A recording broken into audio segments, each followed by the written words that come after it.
Hello मेरे दोस्तों, स्वागत है आप सभी का आपके अपने YouTube channel SS study matter पर। दोस्तों, सेमेस्टर 2 का पॉलिटिकल साइंस मेजर 3 का एक बहुत ही इंपॉर्टेंट क्वेश्चन जो है प्लेटो व अरस्तु के राजनीतिक विचारों की तुलनात्मक विवेचना करें। एक इंपॉर्टेंट बात आपको बता दें दोस्तों कि प्लेटो से जो रिलेटेड दो क्वेश्चन पहले करा दिया गया है और अरस्तु से रिलेटेड एक क्वेश्चन कराया गया है। तो प्लेटो से रिलेटेड जो भी क्वेश्चन आपको पूछा जाता है एग्जाम में, आप दोनों में से देख लीजिएगा कौन सा पूछा गया है। अगर शिक्षा से रिलेटेड कोई पूछा जाता है तो आप शिक्षा वाला क्वेश्चन का आंसर लिखेंगे, और अगर न्याय से रिलेटेड कोई पूछा जाता है तो आप न्याय वाला लिखेंगे। ठीक है, कोई भी क्वेश्चन पूछा जाए। और अरस्तु से रिलेटेड आपके सामने कोई भी क्वेश्चन आए तो आप अरस्तु से रिलेटेड जो भी मैंने आंसर करवाया है उसी को लिखना है। अरस्तु के बारे में जो भी क्वेश्चन कराया, एक ही क्वेश्चन कराया है, वो सारे क्वेश्चन में आपका काम आने वाला है। ठीक है, अरस्तु के बारे में कोई भी क्वेश्चन दे, सारे में आपको वही लिखना है। ठीक है, और आज हम लोग देखेंगे कि प्लेटो व अरस्तु के राजनीतिक विचारों की तुलनात्मक विवेचना करें। मतलब जो प्लेटो है और जो अरस्तु है, उन दोनों के जो राजनीतिक विचार थे उनके तुलना करेंगे। ठीक है, तुलनात्मक विवेचना करना है। तो आइए समझते हैं। इससे पहले अगर चैनल पर नए हैं तो चैनल को सब्सक्राइब कर लीजिए, वीडियो अच्छा लगे तो वीडियो को लाइक कीजिएगा और अपने दोस्तों तक ज़्यादा से ज़्यादा इस वीडियो को शेयर कीजिए। वीडियो को आप लोग अंत तक देखिए, तभी आपको समझ में आएगा। सारा शब्द का आपको मतलब समझाएंगे, बिल्कुल आसान शब्दों में, आसान भाषा में। ठीक है, सब कुछ आपको कहानी की तरह समझ में आ जाएगा, बस वीडियो को अंत तक आपको देखना है। तो सबसे पहले इसके भूमिका को समझते हैं। ठीक है, तो प्लेटो और अरस्तु प्राचीन यूनान के दो महान दार्शनिक थे जिन्होंने राजनीतिक विचारों ने पश्चिमी राजनीतिक दर्शन की नींव रखी। प्लेटो आदर्शवादी विचारधारा के प्रवर्तक थे, जबकि अरस्तु व्यवहारिकता पर अधिक ध्यान केंद्रित करते थे। इन दोनों दार्शनिकों ने राजनीति, राज्य और न्याय की व्यवस्था की, लेकिन उनके दृष्टिकोण और प्रस्तावित प्रणालियों में महत्वपूर्ण भिन्नताएं भी थी। ठीक है, मतलब इन दोनों के बीच कुछ भिन्नताएं थी। जो दोनों का राजनीतिक विचार था उसमें कुछ भिन्नता था, उसी को हम लोग देखेंगे। यहाँ पर आपने देखा होगा प्रवर्तक शब्द। ठीक है, तो प्रवर्तक का मतलब होता है चलाने वाला, शुरू करने वाला। ठीक है, आरंभ करने वाला, मतलब जो जिसने शुरू किया। ठीक है, प्रवर्तक का मतलब होता है शुरू करने वाला। ठीक है, और अगर आप समझ नहीं पा रहे आदर्शवादी का मतलब, तो आदर्शवादी का मतलब क्या होता है? वास्तविकता, मतलब जो सच है, जो फिर वास्तव है, उसी चीज के बारे में बात करना। तो वास्तविकता मतलब आदर्शवाद, जो वास्तविक चीज। और विचारधारा का मतलब है जो सोचते हैं, जो जिसके ऊपर विचार करते हैं, जो भी हम हमारा किसी भी चीज के ऊपर विचार होता है उसी को हम विचारधारा कहते हैं। ठीक है, तो इस तरह से आप समझ लीजिए। इसमें जो पहला भिन्नता था, जो सबसे पहले जो दोनों का जो राजनीतिक चिंतन है, जिसके बारे में विचार किए, राजनीति के बारे में जब दोनों ने विचार किया, प्लेटो और अरस्तु ने, वो क्या है? राज्य की परिभाषा और उद्देश्य। तो राज्य की जब परिभाषा किया गया था प्लेटो और अरस्तु के द्वारा, दोनों ने जब राज्य की परिभाषा किया, उसके उद्देश्य के बारे में बताया, तो क्या कहा गया और उसके बीच में क्या तुलना हुआ, क्या अंतर हुआ। ठीक है, उसी को हम लोग देखेंगे। तो प्लेटो ने क्या कहा है राज्य की परिभाषा को लेकर? प्लेटो ने कहा है कि प्लेटो ने राज्य को नैतिकता और न्याय को लागू करने का एक साधन माना है। प्लेटो द्वारा माना जाता है, प्लेटो द्वारा कहा गया है कि जो राज्य है वो नैतिकता और न्याय को लागू करने का एक साधन मात्र है। ठीक है, मतलब जो राज्य है, जो देश है, वो एक साधन है न्याय को और नैतिकता को लागू करने का। ठीक है, आगे हम लोग देख लेते हैं। दूसरा जो बात इन्होंने कहा है कि उसकी दृष्टि में आदर्श राज्य का उद्देश्य समाज में पूर्ण न्याय और सद्गुण स्थापित करना है। प्लेटो के दृष्टि में आदर्श राज्य का उद्देश्य है समाज में पूर्ण न्याय और सद्गुण स्थापित करना। तीसरा जो पॉइंट है, उन्होंने अपने ग्रंथ द रिपब्लिक में आदर्श राज्य का वर्णन किया जिसमें ज्ञानियों द्वारा शासन किया जाता है। उन्होंने एक किताब लिखा है द रिपब्लिक, जिसमें बताया गया है कि जो ज्ञानी है, जो ज्ञान से परिपूर्ण है, ठीक है, जो जिसके पास बुद्धि है, वही शासन करेंगे, ऐसा बताया गया है द रिपब्लिक किताब में, जिसको लिखा है प्लेटो ने। ठीक है, इसके बारे में पहले भी हमने बात किया था पिछले क्वेश्चन में। तो ये राज्य की परिभाषा और उसके उद्देश्य के बारे में प्लेटो का विचार था। अब हम लोग देखेंगे अरस्तु के बारे में। अरस्तु क्या कहते हैं इसके बारे में, राज्य के बारे में, राज्य की परिभाषा के बारे में, उसके उद्देश्य के बारे में अरस्तु क्या कहते हैं। ठीक है, तो पहला पॉइंट है कि अरस्तु ने राज्य को एक प्राकृतिक संस्था माना जिसका उद्देश्य नागरिकों के कल्याण और उनके भौतिक विकास को सुनिश्चित करना है। अरस्तु द्वारा माना गया है राज्य को कि वो एक प्राकृतिक संस्था है और जिसका उद्देश्य है नागरिकों को कल्याण और उनके भौतिक विकास को सुनिश्चित करना। मतलब नागरिकों का कल्याण करना और भौतिक विकास का मतलब है जो भी हमारा दिन का यूज है, जो भी हम सब कुछ यूज करते हैं जिंदगी में, वो भौतिक चीज़ें। ठीक है, तो उनका सुनिश्चित करना, उन सब चीज़ों का सुनिश्चित करना, ये किसके द्वारा? तो अरस्तु ये कहते हैं। दूसरा पॉइंट है अरस्तु का कि उनके अनुसार राज्य एक ऐसा माध्यम है जिससे मनुष्य अपनी पूर्ण क्षमता तक पहुंच सकता है। अरस्तु कहते हैं राज्य एक माध्यम है जिससे मनुष्य अपनी पूर्ण क्षमता तक पहुंच सकता है। और उसके बाद हम लोग देखते हैं फिर तीसरा जो पॉइंट है वह उन्होंने कहा है कि मनुष्य स्वाभाविक रूप से एक सामाजिक प्राणी है। और अरस्तु ने कहा है, अरस्तु द्वारा कहा गया है कि जो मनुष्य है वो एक स्वाभाविक सा एक सामाजिक प्राणी है, ठीक है, स्वाभाविक रूप से एक सामाजिक प्राणी है। अब दोनों के बीच में तुलना करेंगे, राज्य की परिभाषा और उसके उद्देश्य के बारे में दोनों के विचार को हमने देख लिया। दोनों के विचार में तुलना करेंगे, किसका अच्छा है किसका बुरा है और दोनों में क्या अंतर है, ठीक है। तो तुलना करते हैं। क्या लिखा है, प्लेटो का दृष्टिकोण आदर्शवादी था जबकि अरस्तु ने राज्य को व्यवहारिक और यथार्थवादी दृष्टि से देखा है, ठीक है। मतलब प्लेटो जो है वो क्या कहते हैं कि जिनके पास बुद्धि है, जिनके पास क्षमता है, सिर्फ वही न्याय करेंगे, वही मतलब शासन करेंगे। लेकिन अरस्तु वो नहीं कहते, अरस्तु कहते हैं कि सबको लेके चलना है, सभी का विकास करना है। दूसरा जो पॉइंट है, दूसरा जो तुलना है वो प्लेटो का राज्य न्याय पर केंद्रित है। प्लेटो का जो न्याय है वो राज्य पर केंद्रित है, मतलब प्लेटो का जो राज्य है वो न्याय पर केंद्रित है, ठीक है। प्लेटो का जो राज्य है वो न्याय पर केंद्रित है जबकि अरस्तु का राज्य नागरिकों के कल्याण और विकास पर केंद्रित है। जैसा कि आपने देखा कि जैसा कि अरस्तु ने कहा कि राज्य जो है वो नागरिकों के कल्याण और उसके भौतिक विकास के लिए होता है, ठीक है। तो ये दोनों में तुलना है।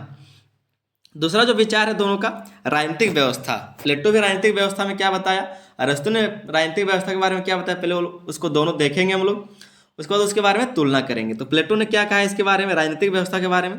प्लेटो ने समाज को 3 वर्गों में बांटा है। प्लेटो ने जो है समाज को 3 वर्गों में बांटा है राजनीतिक व्यवस्था के लिए। आइए देखते हैं उसको। सबसे पहला जो है दार्शनिक शासक शासन करेंगे, दूसरा जो है सैनिक राज्य की रक्षा करेंगे और तीसरा श्रमिक उत्पादन और आर्थिक कार्य करेंगे। किसमें, राजनीतिक व्यवस्था में, ठीक है। जैसा कि प्लेटो ने समाज को 3 वर्गों में बांटा था, इसके बारे में हमने पहले भी पढ़ा था प्लेटो के न्याय अवधारणा में, ठीक है। उसका जब परीक्षण कर रहे थे उसके बारे में, उस क्वेश्चन में हम लोग इस चीज़ को देखे थे कि जो दार्शनिक है, जो दार्शनिक शासक है, जिसके पास बुद्धि है, जिसके पास तर्क है, जो परिपूर्ण है चीज़ों से, बुद्धि से, वो शासन करेगा। जो हिम्मत वाला है, जो राज्य की रक्षा करता है, वो सैनिक वर्ग का होगा। और जो श्रमिक वर्ग है वो उत्पादन करेगा चीज़ों का और आर्थिक कार्य करेंगे, ठीक है। 3 भागों में इसको बांटा गया था।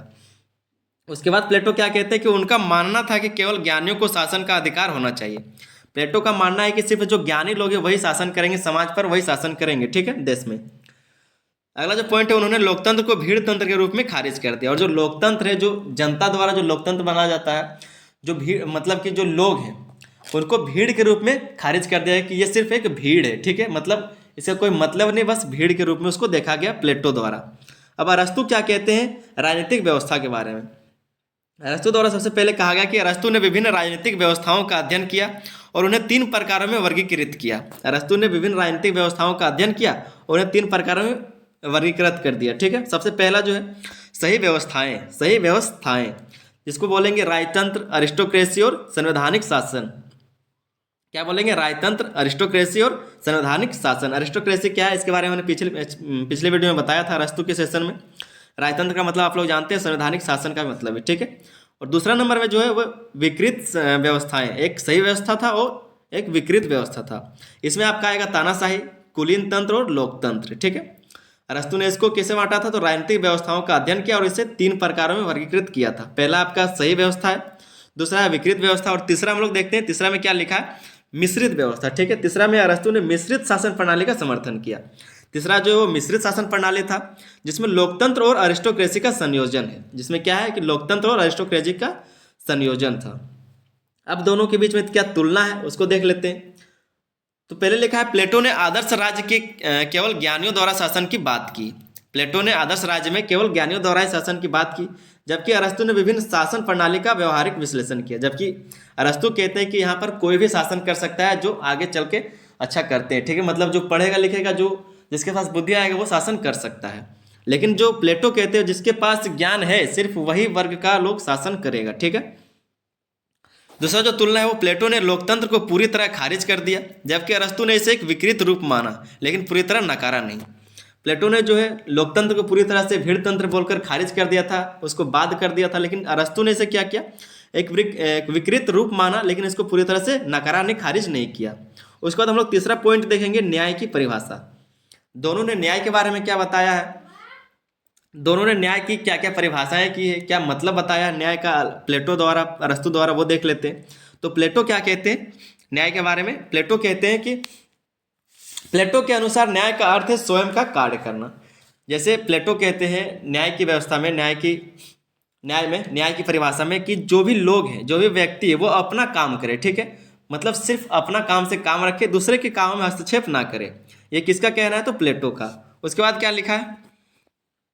उनके अनुसार जब समाज में सभी वर्ग अपने अपने कर्तव्यों का पालन करते हैं और दूसरे के कार्यों में हस्तक्षेप नहीं करते तो न्याय स्थापित होता है। प्लेटो द्वारा जैसे कहा गया था कि जो भी लोग हैं, जो भी व्यक्ति राज्य में, समाज में, लोकतंत्र में जो भी व्यक्ति है वो सिर्फ अपना काम करे, मतलब अपना जो उसका खुद का काम है वो करे, दूसरे के काम में वो हस्तक्षेप ना करे। इससे क्या होगा कि समाज में, राज्य में न्याय स्थापित होता है। लेकिन वहीं पर अरस्तु क्या कहते हैं? अरस्तु ने न्याय को दो भागों में विभाजित किया है। पहला आपका वितरणात्मक न्याय और दूसरा है सुधारात्मक न्याय, ठीक है। वितरणात्मक न्याय में क्या है कि संसाधनों का उचित वितरण, और सुधारात्मक न्याय में जब अन्याय होता है तो उसे सुधारना। अरस्तु कहते हैं कि जब भी समाज में, राज्य में संसाधन का अनुचित वितरण होगा, मतलब असमान वितरण होगा, तो ये क्या होगा? गलत होगा। इसीलिए वितरणात्मक न्याय करने के लिए बोला गया अरस्तु के किताब में, अरस्तु द्वारा, कि संसाधनों का उचित वितरण हो, जो भी संसाधन वो सब में बराबर बटे। और सुधारात्मक न्याय में बताया गया कि जब अन्याय होता है, लोगों पर जब अन्याय होगा तो उसको सुधारा जाए, ठीक है। ये अरस्तु द्वारा कहा गया। जबकि प्लेटो ने क्या कहा था कि जब जो भी व्यक्ति है, जो भी लोग है, वो सिर्फ अपना काम से काम रखे, किसी के दूसरे काम से हस्तक्षेप ना करे, तभी जाके न्याय स्थापित होगा राज्य में। दूसरा पॉइंट कहा है अरस्तु ने कि उसके अनुसार न्याय का उद्देश्य समाज में समानता और सद्भाव बनाए रखना है। अरस्तु द्वारा बताया गया कि न्याय का उद्देश्य है समाज में समानता और सद्भाव बनाए रखना। उसके बाद इसके तुलना को देखेंगे, दोनों में तुलना क्या है, ठीक है। तो तुलना इसका इस तरह से है कि प्लेटो का न्याय आदर्शवादी और नैतिक है, जबकि अरस्तु का न्याय व्यवहारिक और सामाजिक है। दूसरा पॉइंट है प्लेटो का न्याय व्यक्तिगत और सामूहिक कर्तव्यों पर आधारित है, जबकि अरस्तु का न्याय संसाधनों के वितरण और अन्याय के सुधार पर केंद्रित है। प्लेटो ने क्या कहा कि न्याय व्यक्तिगत और सामूहिक कर्तव्यों पर आधारित है। न्याय जो है वो व्यक्तिगत है और सामूहिक कर्तव्यों का मतलब जो जिस समूह का जो कर्तव्य है वो सिर्फ वही करे। लेकिन फिर बताया जा रहा है कि जबकि अरस्तु का न्याय संसाधनों के वितरण और अन्याय के सुधार पर केंद्रित है। जबकि अरस्तु कहते हैं कि जो संसाधन उसका समान वितरण हो और जब अन्याय हो तो उसका सुधार किया जाए, ठीक है। चौथा जो पॉइंट है शासन में वर्गीय विभाजन। प्लेटो द्वारा और अरस्तु द्वारा बताया गया शासन में वर्गीय विभाजन। प्लेटो क्या कहते हैं इसके बारे में कि प्लेटो ने राज्य को 3 वर्गों में बांटा, जैसा कि आपने हर बार देख रहा है, आपने हर बार देखा है, पिछले क्वेश्चन में भी देखा, अभी भी देख रहे हैं। सबसे पहला जो वर्ग था शासक था, सैनिक था और श्रमिक था। शासक वर्ग जो शासन करता है, सैनिक वर्ग जो रक्षा करता है राज्य का, और जो श्रमिक वर्ग है वो उत्पादन करता है भौतिक चीज़ों का, ठीक है। तो प्लेटो ने राज्य को 3 वर्गों में बांटा। उसके बाद हम लोग पढ़ेंगे कि वर्गीय विभाजन उनके आदर्श राज्य का मुख्य आधार है। ये जो वर्गीय विभाजन था उनके आदर्श राज्य का मुख्य आधार था, इसी के आधार पर उन्होंने राज्य को बताया था। लेकिन अरस्तु क्या कहते हैं इसके बारे में? अरस्तु कहते हैं कि अरस्तु ने वर्गीय विभाजन को महत्व नहीं दिया। अरस्तु जो है उन्होंने वर्गीय विभाजन को महत्व नहीं दिया, उन्होंने वर्ग में नहीं बांटा। आगे लिखा है कि उनके अनुसार समाज का मध्यम वर्ग राज्य की स्थिरता के लिए सबसे महत्वपूर्ण है। उन्होंने समाज के मध्यम वर्ग को, मिडिल क्लास जो है, उनको स्थिरता का महत्व बताया, महत्वपूर्णता दिया, ठीक है। मतलब जो मिडिल क्लास लोग हैं अगर वो मजबूत रहेगा तो राज्य खुद ही सुचारू रूप से चलेगा। अगला जो पॉइंट उन्होंने बताया, उन्होंने किसी भी वर्ग के वर्चस्व को समाज के लिए खतरनाक माना। अरस्तु द्वारा बताया गया कि अगर किसी भी वर्ग को वर्चस्व दे दिया जाए, ताकत दे दिया जाए, तो समाज के लिए खतरनाक साबित होगा। अब दोनों में हम लोग तुलना देख लेते हैं, तुलना क्या होगा, ठीक है। तो क्या लिखा है कि प्लेटो ने वर्गीय विभाजन को आवश्यक बताया। प्लेटो ने वर्गीय विभाजन को, जैसे कि शासक वर्ग था, सैनिक वर्ग था, श्रमिक वर्ग था, उसको आवश्यक बताया प्लेटो ने। जबकि अरस्तु ने मध्यम वर्ग के सशक्तिकरण पर बल दिया है। जबकि जो अरस्तु था उसने क्या कहा है कि जो मध्यम वर्ग है, जो मिडिल क्लास है, उसको सशक्तिकरण, एम्पावरमेंट दिया जाए, उसको ताकत दिया जाए, उसको बढ़ाया जाए। अगला जो पॉइंट है वो अरस्तु का दृष्टिकोण अधिक व्यवहारिक था। बताया जा रहा है कि जो अरस्तु है उसका दृष्टिकोण अधिक व्यवहारिक था, ठीक है। पांचवा जो आपका पॉइंट है वो है राज्य और व्यक्ति का संबंध। राज्य और व्यक्ति का क्या संबंध है, इसके बारे में प्लेटो ने क्या कहा, अरस्तु ने क्या कहा, पहले वो देखेंगे, उसके बाद तुलना करेंगे, ठीक है। तो प्लेटो ने क्या कहा राज्य और व्यक्ति के संबंध के बारे में? कहा है कि प्लेटो ने राज्य को व्यक्ति से अधिक महत्व दिया। मतलब जो प्लेटो है वो राज्य को व्यक्ति से अधिक महत्व देता है। उनके अनुसार व्यक्ति का कल्याण राज्य के सामूहिक कल्याण से जुड़ा हुआ है। उनके अनुसार, प्लेटो के अनुसार, व्यक्ति का जो कल्याण है वो राज्य के सामूहिक कल्याण से जुड़ा हुआ है। राज्य का अगर कल्याण होगा तभी व्यक्ति का कल्याण होगा, ठीक है। ये कौन कहता है? तो प्लेटो। दूसरी तरफ अरस्तु क्या कहते हैं? अरस्तु कहते हैं कि अरस्तु ने व्यक्ति और राज्य दोनों को महत्वपूर्ण माना है। अरस्तु ने व्यक्ति हो या फिर राज्य दोनों को महत्वपूर्ण माना है। उनके अनुसार राज्य का उद्देश्य व्यक्ति की नैतिक और सामाजिक क्षमता का विकास करना है। अरस्तु कहते हैं कि राज्य का उद्देश्य व्यक्ति की नैतिक और सामाजिक क्षमता का विकास करना ही है। अब देखते हैं दोनों में तुलना क्या है, भिन्नताएं क्या है। तो प्लेटो का दृष्टिकोण सामूहिकता पर आधारित था, जबकि अरस्तु ने व्यक्ति और राज्य के बीच संतुलन स्थापित किया। प्लेटो जो है उसके द्वारा बताया गया कि जो सामूहिक पर आधारित था, ठीक है, मतलब समूह पर आधारित था, कि जो जैसा कि यहाँ पर बताया गया कि प्लेटो ने राज्य को व्यक्ति से अधिक महत्व दिया, मतलब जो राज्य है वो व्यक्ति से ज़्यादा महत्वपूर्ण है। लेकिन वो कैसे हो सकता है, क्योंकि जब व्यक्ति नहीं रहेगा तो फिर राज्य का क्या मतलब। इसी तरह से बताया गया कि प्लेटो का दृष्टिकोण सामूहिकता पर आधारित था, जबकि अरस्तु ने व्यक्ति और राज्य के बीच संतुलन स्थापित किया है। व्यक्ति और राज्य के बीच, दोनों के बीच संतुलन स्थापित किया अरस्तु ने। छठा पॉइंट है आपका लोकतंत्र का दृष्टिकोण। लोकतंत्र का दृष्टिकोण, प्लेटो इसके बारे में क्या कहते हैं, अरस्तु इसके बारे में क्या कहते हैं, आइए देखते हैं। प्लेटो क्या कहते हैं इसके बारे में कि प्लेटो ने लोकतंत्र को अराजकता और अव्यवस्था का कारण माना है। प्लेटो जो है उसने लोकतंत्र को अराजकता और अव्यवस्था का कारण माना है, क्योंकि लोकतंत्र को उन्होंने भीड़तंत्र कहकर खारिज कर दिया था, ठीक है। दूसरा जो है उन्होंने इसे भीड़तंत्र के रूप में खारिज किया, जैसा कि फिर इस लिखा गया है कि उन्होंने इसे भीड़तंत्र के रूप में खारिज कर दिया है। तो लोकतंत्र जो है वो कोई किसी काम का नहीं प्लेटो के दृष्टिकोण में। अरस्तु इसके बारे में क्या कहते हैं, अरस्तु ने लोकतंत्र को एक विकृत शासन प्रणाली माना, लेकिन उन्होंने इसे पूरी तरह खारिज नहीं किया। अरस्तु जो है लोकतंत्र को विकृत शासन माना है, लेकिन इसको पूरी तरह से खारिज नहीं किया है। फिर आगे पॉइंट हम लोग देखते हैं, लिखा है कि उनके अनुसार लोकतंत्र का संयोजन अन्य शासन प्रणालियों के साथ किया जा सकता है। उनके अनुसार, अरस्तु के अनुसार लोकतंत्र का जो संयोजन है वो अन्य शासन प्रणालियों के साथ किया जा सकता है। इसकी तुलना को देख लेते हैं, तुलना क्या होगा इसमें। तो प्लेटो ने लोकतंत्र को पूरी तरह खारिज किया, जबकि अरस्तु ने इसे कुछ हद तक स्वीकार किया है। प्लेटो द्वारा इसको जो लोकतंत्र है उसको पूरी तरह से हटा दिया गया, खारिज कर दिया गया था, लेकिन अरस्तु जो इसे कुछ हद तक स्वीकार करता है। उसके बाद हम लोग निष्कर्ष को देखेंगे और ये क्वेश्चन आपका खत्म हो जाएगा। प्लेटो और अरस्तु दोनों ही महान राजनीतिक विचारक थे, लेकिन उनके दृष्टिकोण में आदर्श और यथार्थ का अंतर स्पष्ट है। प्लेटो का दृष्टिकोण आदर्शवादी और नैतिक था, जबकि अरस्तु ने व्यावहारिकता और अनुभवजन्य दृष्टिकोण अपनाया। प्लेटो का राज्य न्याय और नैतिकता पर आधारित है, जबकि अरस्तु का न्याय नागरिकों के कल्याण और विकास पर केंद्रित है। जैसा कि आपने पिछले क्वेश्चन में देखा था या फिर अभी देख रहे हैं कि प्लेटो द्वारा क्या कहा गया था कि जो बुद्धिमान लोग हैं वही शासन करेंगे और उन्हीं का देश है, मतलब वो जो कहेंगे वही होगा। लेकिन अरस्तु कहते हैं कि कोई भी शासन कर सकता है और मिडिल क्लास पर जो ज़्यादा ध्यान देते हैं अरस्तु, ठीक है। तो यही आपका निष्कर्ष में लिखना है।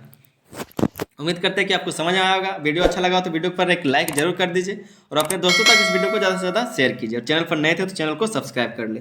मिलते हैं अगले वीडियो में, तब तक के लिए धन्यवाद। जय हिंद।